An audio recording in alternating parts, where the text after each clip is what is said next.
Hello, it's Zach with a podcast named Tim here for the first ever, for our channel, of course, Clone Wars or The Clone Wars review with Mandalorian in our rearview mirror, at least paused for a bit of time. Need my Star Wars weekly fix. And I decided that with the Ahsoka show coming up and with so many Clone Wars connections, for The Mandalorian and with the Bad Batch coming and just so many Star Wars content and how it's all kind of connected. It might be a good time to rewatch the Clone Wars and Rebels. Convince the wife to go down that journey with me. She had never seen the Clone Wars. We actually just watched the first two episodes, which I'm going to be doing videos for tonight. And so yeah, we're going to be doing episode reviews. They're probably going to be very brief.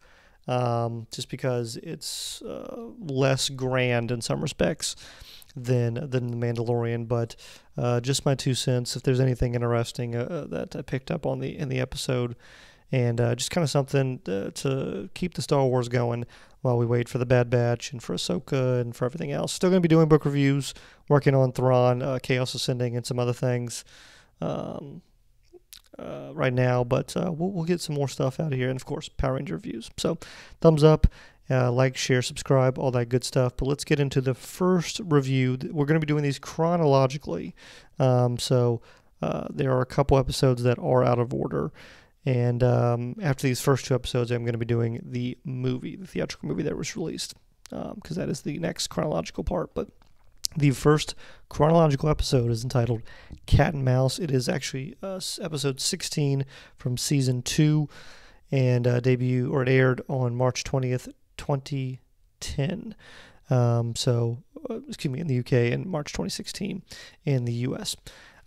So it is, if you've seen the movie, and if you've seen season 1, you know that there's the Battle of Christophsis, which is kind of a big moment, of course, in Star Wars because of that, because it launched the show. But we're going back before Obi-Wan and Anakin land on the planet.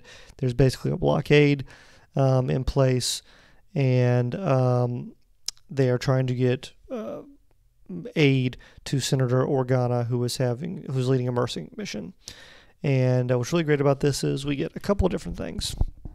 One is we get, like I said, I watched it with my wife, and she had never seen it. And when Anakin later in the episode ignores Obi-Wan and just like shuts off his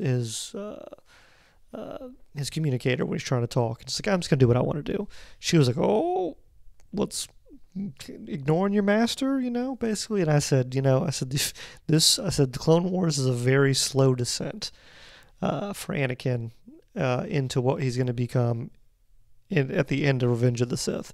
And this was, like she said, I mean, it was great that, someone who's not a huge Star Wars fan picked up on that, where it's like, this is that rebellious nature of his, which works out. But at the same time, it is definitely him being his own person, and sometimes maybe not listening when he needs to. But basically, there's a blockade, and they are trying to find a way to get past it. Anakin, they have a cloaking ship that they haven't tested out yet. It has not been field tested on a very small prototype of a ship, and they're going to try and use it to get past the blockade and deliver the goods to Senator Organa, of course, Bail Organa, and his people down there helping out with humanitarian needs. What I liked about this was we had Organa in our first episode of Star Wars, who needs Obi-Wan to help them because they're on a mercy mission, and so the tie-ins to A New Hope was really great there. What I also really enjoyed was just the insight we get into the character of Anakin, because even Trench, I think it's Admiral Trench, who's the main villain. He's like a spider-looking guy. Anakin's going past. He's past the blockade. He's made it. They haven't caught the stealth ship. He can deliver the goods for the humanitarian, cause that he's supposed to be. What his actual mission is. But he doesn't do that. He purposely goes to try and take out and engage and fight Trench And so, like he says in the show, I've clearly we learned who he is and what he's going to try and do. Again, of course, chronologically, this episode does introduce Wolf Yularen, who, if I remember correctly, later becomes an ISB. Yes, I think that's correct. They're kind of the internal security bureau who make sure everyone's following. When the Empire's formed, they'll make sure everyone's following stuff, following all the orders, and they'll kind of do checks to make sure there's not any rats or moles or anything like that.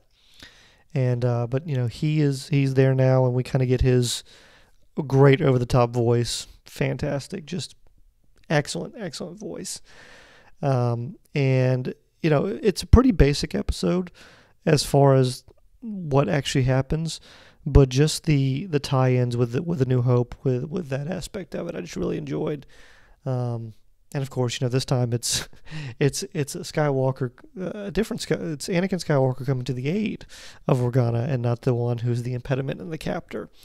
But a good episode, a really good start off. I'd forgotten how intense this tactical, like, submarine battle that they had going on was.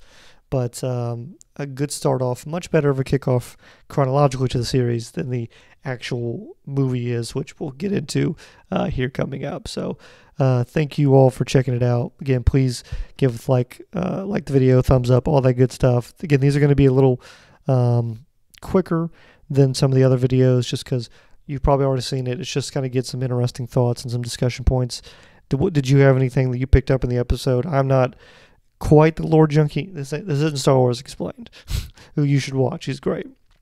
But just want to get my general thoughts and talk to some Star Wars people. So comment below your thoughts on the episode, and happy to chat. See you next time.